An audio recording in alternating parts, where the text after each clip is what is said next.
Selamat datang dan selamat menikmati. Park Dojin berkata, "Siapa kamu?" Arsha mengatakan, dirinya adalah penghuni dari dunia ini dan ia datang untuk menawarkan proposal. Park Dojin mengatakan, bagaimana Arsha menemukan dirinya. Arsha mengatakan, itu hanya kebetulan. Dirinya sedang menginvestigasi asal mula stimulan yang bernama Stardust. Jadi dirinya mendekati Lee Min-sung sebagai distributornya. Tapi dalam prosesnya, ia menemukan kalau ada seseorang yang dipanggil sebagai utusan dari Itarim. Anak buahnya berspesialisasi dalam mengumpulkan informasi. Para pengikut Itarim langsung menyerang Arsha, tapi tampaknya Arsha masih baik-baik saja. Arsha mengatakan menyerang dirinya tidaklah berguna. Ini hanya sebuah klon. Park Dojin sepertinya takut kalau dirinya akan mengekspos identitasnya ke publik. Jangan khawatir, dirinya di sini untuk membantu. Ini adalah hadiah untuk membuktikan kalau dirinya berguna. Ia memperkuat star fragment yang bersikulasi di market. Bahkan kamu dapat mencuci otak Awakener Rank S dengan ini. Park Dojin berpikir, api dari Miss Burn tampak lebih kuat dan lebih stabil. Ternyata Arsha dapat menstabilkan sihir yang rumit itu. Arsha mengatakan dirinya akan menyediakan star fragment yang diperkuat untuk Park Dojin mulai dari sekarang. Sebagai gantinya, kalahkan Sung Suho dan Shadow Monarch bersama-sama. Park Dojin mengatakan, mengapa Arsha membantu dirinya yang merupakan penjajah dunia ini? Arsha mengatakan, Park Dojin terlalu kaku. Hanya karena dirinya berasal dari dunia ini, bukan berarti ia harus membela dunia ini. Park Dojin mengatakan, jangan berpikir dapat menghindar dari pertanyaannya. Jika Arsha ingin membantu dirinya, seharusnya Arsha datang kepadanya saat Lee Min-sung masih hidup. Arsha mengatakan, wanita tidak suka pria yang bertanya akan setiap hal kecil. Semua terserah pada dirinya, akan berada di pihak yang mana. Sudah jelas kalau ia akan memilih pihak yang menguntungkan dirinya. Dirinya juga pewaris monark, sama seperti Sung Suho. Tapi ia menilai, kalau dirinya tidak dapat bekerja sama dengan orang seperti Sung Suho, yang merupakan keturunan Shadow Monarch. Tapi dirinya tidak mempunyai kekuatan seperti Shadow Monarch, ia mempunyai kekuatan yang sedikit berbeda. Tiba-tiba monster yang sebelumnya dikalahkan, bangkit kembali, dan akan menyerang Park Dojin. Arsha menggunakan kekuatannya mencekik monster itu dan meledakkan kepalanya. Arsha mengatakan, sebagai pewaris Plague Monarch, dirinya dapat melakukan itu. Jadi bagaimana? Musuh dari musuhnya adalah teman. Tidakkah Park Dojin berpikir kalau kita dapat mencapai sesuatu bila bekerja sama? Naik Arsha kembali dan disambut oleh dua pewaris monark lainnya. Arsha mengabarkan kalau negosiasinya dengan utusan Itarim berjalan lancar dan mereka akan meminjamkan kekuatan mereka. Arsha berpikir, Park Dojin, dirinya hanya menjawab beberapa pertanyaan tentang dunia ini, tapi dia dengan mudah menyetujuinya. Ia rasa kalau Shadow Monarch pasti menghalangi rencana mereka.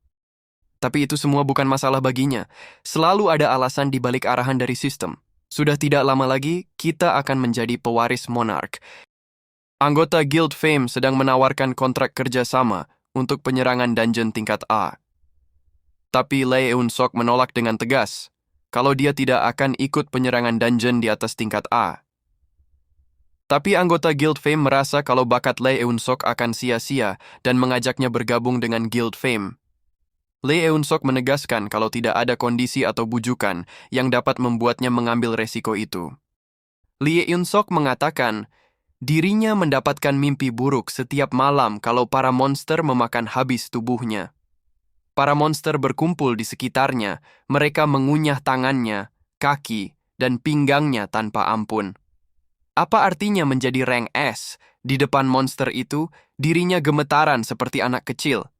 Jadi tolong, jangan datang menemuinya lagi. Saat anggota Guild Fame menuruni tangga, mereka berpapasan dengan Park Dojin. Saat melihat Park Dojin, Lee Eun-sok berkata, kamu adalah Hunter Rank S di Guild The Reaper. Dirinya mendengar kalau anggota Guild The Reaper sangat kasar, tapi memasuki kantor orang tanpa pemberitahuan tidak dapat diterima sama sekali. Park Dojin mengatakan, dirinya datang setelah mendengar ada Hunter yang ketakutan dengan monster. Lee Eun-sok mengatakan, jadi kamu datang untuk mencari masalah. Dirinya tidak butuh bantuanmu, pergi. Berhenti. Kecuali kamu ingin terbakar hidup-hidup, jangan maju mendekat lagi. Tiba-tiba Park Dojin menancapkan Star Fragment di kepala Lee Eun-sok dan berkata, "Jangan khawatir, Hunter Lee Eun-sok. Mulai dari sekarang, yang akan kamu hadapi bukanlah monster." Secara perlahan, Star Fragment terserap ke dalam tubuh Lee Eun-sok. Park Dojin berpikir, pewaris Shadow Monarch, Sung Soo-ho, dan kemunculan pewaris Monarch yang lain, yang menentang kegelapan. Gelombang permainan ini mulai berubah, dengan kemunculan variabel yang belum terlihat. Mereka terlalu berfokus dengan invasi dari dunia lain, membuat mereka tidak menyadari ada retak yang terbentuk dari dalam. Kalau begitu, ia akan menggunakan dengan baik yang retak itu. Di menara kontrol pesawat, seorang operator mendapatkan panggilan dari sebuah pesawat. Pilot itu memberitahu kalau pesawat mereka sedang melintas di atas Korea Selatan dan menanyakan kondisi yang memungkinkan terjadi salju saat ini. Operator itu menjelaskan kalau tidak ada salju dan semacamnya di atas atmosfer. Akhirnya pilot itu melihat dengan jelas sebuah gate besar terbentuk di atas langit disertai dengan badai salju di sekitarnya. Tak lama berselang, koneksi mereka terputus. Saat melakukan penyerangan dungeon, Suho dengan mudah membunuh monster yang ada. Tiba-tiba Suho baru tersadar, dia lupa untuk menggunakan skill grid lagi. Suho mengatakan, dirinya dapat merasakan kekuatannya bertambah setelah memakai grid. Mana Stone sudah selesai ditambang, jadi ia akan keluar sebelum dungeonnya runtuh.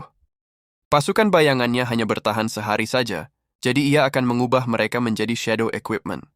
Dirinya akan membuang equipment dengan grade yang rendah dan menciptakan ulang dengan pasukan bayangan ini. Muncul notifikasi, Shadow Creation telah naik level. Kemungkinan Shadow Creation memberikan item grade tinggi telah meningkat. Suho mengatakan dirinya dengan jelas mendapatkan item grade tinggi setelah skillnya naik level. Lebih sedikit normal item sekarang. Mungkin ia akan mendapatkan beberapa grade heroic. Mari lihat apa yang kita dapat. Heroic grade item memang bagus, tapi mengapa sarung tangan lagi? Dirinya baru saja mendapatkan grade belum lama ini. Sayangnya kamu tidak dapat merubah tampilan luar dari heroic grade item. Dibandingkan dengan Manticore ini, Grid mempunyai status yang lebih bagus. Ia akan menyimpannya untuk sekarang. Berkat asosiasi Hunter yang meyakinkan para guild lain, kita dapat terus menyerang field type dungeon. Tapi tidak ada tanda-tanda pabrik Stardust. Apakah mereka memprediksi pergerakannya dan pindah ke tempat lain? Tiba-tiba Suho mendapatkan pesan darurat, asosiasi Hunter, meminta semua Hunter datang ke asosiasi secepatnya. Di ruang rapat asosiasi Hunter, Park Jong-so berpikir, semua ketua guild besar ada di sini, dan hanya dirinya rank A Hunter. Pak Baek mengatakan, kalian semua pasti sudah tahu, mengapa kita ada di sini. Pak Choi mengatakan, mungkin karena gate yang muncul di atas Korea. Lim Tae-gyu mengatakan, apakah kita akan memutuskan kepemilikan gate itu? Pelatih Ma mengatakan, guild fame miliknya yang akan mengambil gate itu. Dirinya mendengar kalau Lim Tae-gyu mendapatkan berita baik. Kamu merekrut rank S Lee Eun-sok. Kita sudah mencoba berbagai cara. Bagaimana kamu melakukan hal itu? Lim Tae-gyu mengatakan, Hunter Park Dojin yang melakukannya, bukan dirinya. Dirinya hanya beruntung dengan anggota guildnya. Dengan terburu-buru, akhirnya Suho sampai di ruang rapat. Pelatih Ma dan Park Dojin yang melihat Suho datang, langsung menghampirinya dan mengajak masuk ke guildnya. Tapi Suho menolak tawaran mereka dan menjelaskan kalau dirinya tidak memiliki rencana untuk bergabung ke dalam guild. Suho menyadari kalau hanya dirinya satu-satunya hunter yang tidak berafiliasi dan berencana untuk membentuk guildnya sendiri suatu hari nanti. Tak lama berselang, Pak Wu datang dan berkata, terima kasih sudah merespon panggilan dari asosiasi. Seperti yang kalian tahu, kemarin muncul gate di atas Korea Selatan.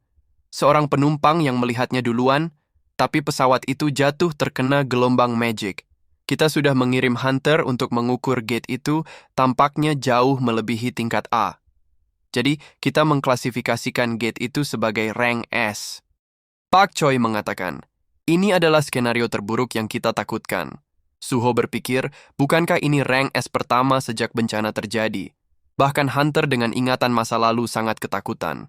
Apakah gate rank S sebegitu berbahayanya? Suho mengatakan, jika kita bekerja sama, kita akan mengatasi itu bukan.